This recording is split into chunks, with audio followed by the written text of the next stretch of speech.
What's poppin', world? I hope all is well. Thanks for tuning in. It's your boy Speaks the Beast.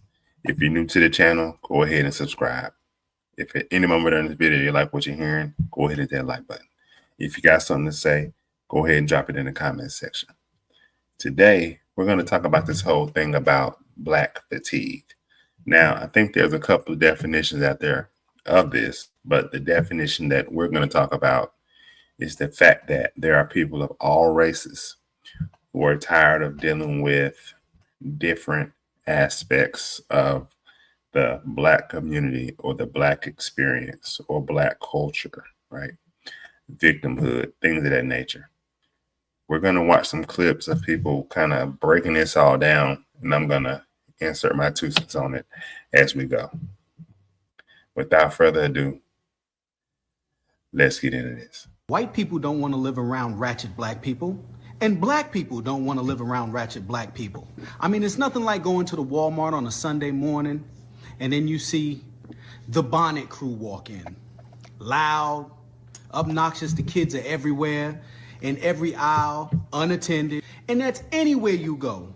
No matter what. They're highly emotional, highly sensitive. You can't say nothing. You can't even smile and hold the door for them because they'll look at you like you're crazy. And always the victim of something.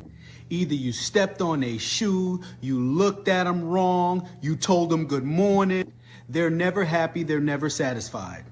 And you wonder why normal, good black people move out of the hood as soon as they start getting successful. There's a growing sense. All right. So far, what do you guys think? Let me know in the comment section. Is he on to something? Is he off? Is he tripping? Right? Want to call him names? Coon, Uncle Tom, whatever, sell out. What do y'all think so far? Right? Is he on to something, or is it true? Right? Are blacks who are doing well moving away from other blacks? Right? To keep away from the headache, to keep away from the ratchetness, to keep away from the bonnets, the pajamas out in public.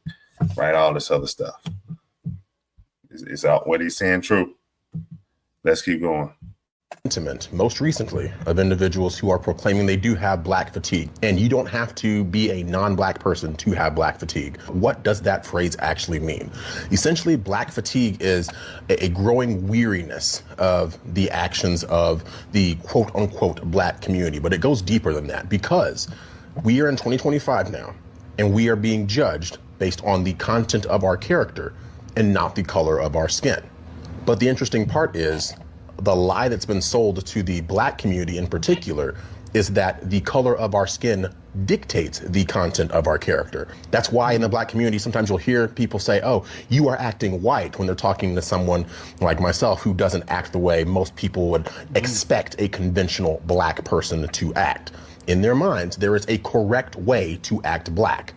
And the people in your ethnic group who fulfill those very negative stereotypes, those are the ones who are going to essentially drag down the collective whole. And that's why there's individuals who are black who do and can have black fatigue, because they see how damaging it is to see the worst of us attract all this negative attention that then unfortunately gets ascribed to the entire race all too often.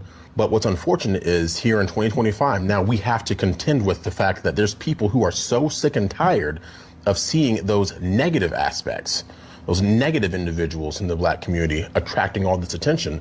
That's what is spurring this black fatigue.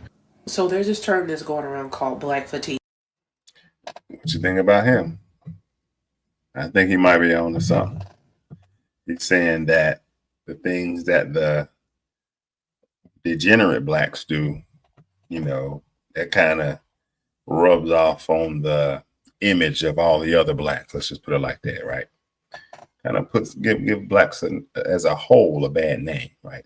You might have a small subset of blacks moving a certain way or doing things a certain way in a negative way, and it just makes the whole group look bad, right?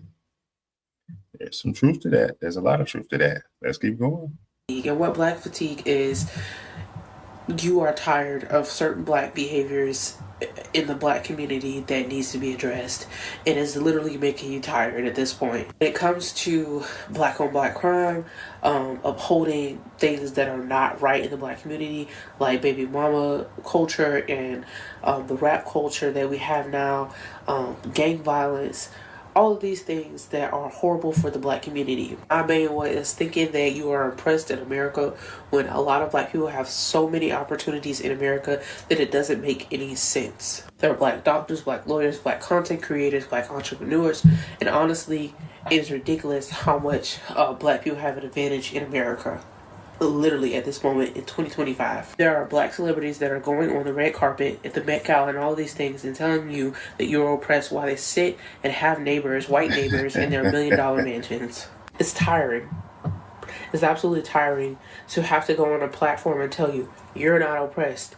Get a job, get a life, get all the things that you need to get together. You're not oppressed. You have the opportunity to get your life together, especially right now in 2025. I've been had black. What y'all think about what she said? She said that there are celebrities who are doing well, who are doing excellent. They have white neighbors, but they're telling other blacks that they're oppressed and they're not having the best of luck because of the color of their skin, so on and so forth, right? A lot of truth in that. I'm just trying to get through this. Let's keep going. Fatigue. Well, nigga fatigue. I love black people. See, it's a difference between niggas and black people. You understand? And what it should be called is nigga fatigue. Because even black people have nigga fatigue. You understand? The ghetto ratchet bullshit. All the ignorant stuff that these people stand for. All the ignorant stuff that these people defend. All the weird shit that these people say. All the victimization and acceptance of the bigotry of low expectations and all the Stockholm syndrome and all that shit like that, all the random acts of violence that people want to ignore because it's black on black, which they also want to ignore and just say it's proximity crime, but no, it's black on black crime. It's an epidemic. Black fatigue is some real shit, and y'all are getting what the fuck y'all wanted to get when y'all wanted to perpetuate racism, because nobody in America is perpetuating racism but black people. Get out of your neighborhood and out from around all the rest of the bullshit people that you fuck with to understand the reality of what's going on in the world. And what you will see is that it's people that look like me that's perpetuating racism, because white people don't give a fuck. They not running around talking about what our hairstyles are and you can't wear this and you can't wear that and you can't say this and you can't say that. It's weird, bro. It's weird. And it's over. It's over because y'all ain't ready for what you asking for. You not ready for that race war. While y'all flapping y'all trap and waiting on the white man to give you what you need to jump off a race war, them white boys in the motherfucking woods doing calisthenics and running drills and shooting and throwing knives and learning how to live off the land, they ready for that. Y'all not ready. Only a small percentage of them doing that. Only a small percentage of them. Let's keep going. Ready for that, bro. Y'all not ready for that. Y'all just talking a bunch of shit, and that goes to show your privilege and how spoiled the black community has become. Period. I don't see no white privilege. There's black privilege everywhere I see. You understand? It's a lot of degenerate shit going on between both races, though, especially with the Carmelo Anthony thing. That was some degenerate punk bullshit. He's a coward, period. I don't give a fuck. He's a fucking coward. Justice to all slain children. And as far as... Yeah, that was a bad situation right there when the black kid stabbed a white kid, I believe, at a track meet for trying to bully him or whatever. But I can't really fully speak on that situation. I need more information. I'm gonna keep it 100. I need more information. Let's keep going. Like Shiloh Hendrix, she's fucking trash. I'm sorry, she's trash. If they want to get behind trash, that's on them. But I don't blame them because they just saw a bunch of people who look like me get behind a trash ass person too. And they just as tired of it as anybody else because the racism has been towards them for the past few decades. But you still want to say it's towards you when it's not. When you have the privilege, you don't even know that you have the privilege. You don't even know that you had reparations. We've been had reparations. And to tell the truth, the United States does not even owe us reparations. Africa owes our ancestors reparations. But you want to pass on that. And that's the whole reparations conversation. For a lot of people, that's a touchy subject. I won't dive into it. He's making a strong point. But I know that's a touchy subject for a lot of people. I ain't gonna touch into that one on this video. Let's keep going. Because Africa's black people. I think y'all scared of white people. Because it's been many times in the hood where, you know, some white cops did something and then one of you fools came and killed a black person behind it. Like, cut it out. Cut it out. It's time for shit to change. It's time to move forward. Don't nobody give a fuck about no slavery. Don't nobody give a fuck about no past. We have a future and we not even concentrating on it. Period. I said what I said. Say what the fuck you want to say about me. Get mad, talk shit. I don't give a damn. I want all the smoke because I have black fatigue too, and so do the rest of the black people. Oh man, Tired of it, dude. We tired of y'all representing for us because y'all don't speak for us.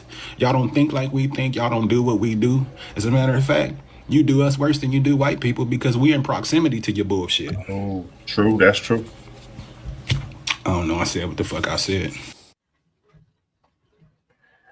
All right, guys. So you saw that, you heard that. What are your thoughts? Let me know in the comment section. Is this a thing, right? This whole black fatigue thing. Is this a thing? Here's my thoughts on it. I do believe that blacks and people of other races are tired of a subset or a percentage, I'll say a smaller percentage of black people and some of the things that come when dealing with certain black people, certain groups, certain types of black people. People are tired of it, right? People are tired of the victimhood. People are tired of being in environments where this ratchetness breaks out. Now, this doesn't mean that people of other races don't get out of hand. Right now, we're talking about certain groups of black people, right? People are tired of being in areas, being in neighborhoods where things just aren't right, right? Where there's lots of crime, where there's lots of ignorant people doing ignorant things, right? People are tired of that. And it's a fact that even when many blacks get a hold of some money, right, they move away from the quote unquote black community. They move closer to other races of people. They do. It's a fact. Look at your celebrities, look at your athletes, look at your businessmen and women. Look at those who are doing well in the society. They tend to move away from the black, quote unquote, community, right? They tend to move away. A lot of blacks, you know, they like to live in victimhood based off the fact that their ancestors were slaves and things of that nature. And then things that went on in the 60s, the 70s, different, what I want to call this, different things that were, let's say, different injustices, right? Now, we're not going to take that away. That is true. That is true. But, you know, many of those things have to be overcame, right? Especially now that we're in 2025, right? Now, of course, we don't say that those things didn't happen and those things didn't have an effect on people. Sure, they did. But it's about moving forward and progressing, right? In different ways. Millions of people have done so, right? Many of people who are black are doing very well. They are doing very well. Others, well, let's just say this. Some have more obstacles than others. I will admit to that. Some do have more obstacles than others. So we're not going to ignore that, right? We're not going to ignore that. But for the most part, here in America, there shouldn't be many excuses as to why a black person can't, quote unquote, act right or can't stay out of trouble, can't live outside of victimhood, right? There are many resources, right, that should allow for people of color, let's just say, to do well, to live well, to behave well, right? And to, again, get away from the victimhood. It ain't no way around it, you know what I mean? But that's my 2 cents on it. So, yes, it is a real thing, right? We just went through the whole thing. And don't get me wrong, things have happened, right? Police brutality and things like that have gone on, right? We have seen these things happen. But these things happen on all sides, right? You got good and evil people in all races, right?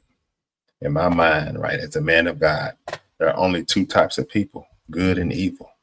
And they exist in all races and in all professions. You got good and evil people, right?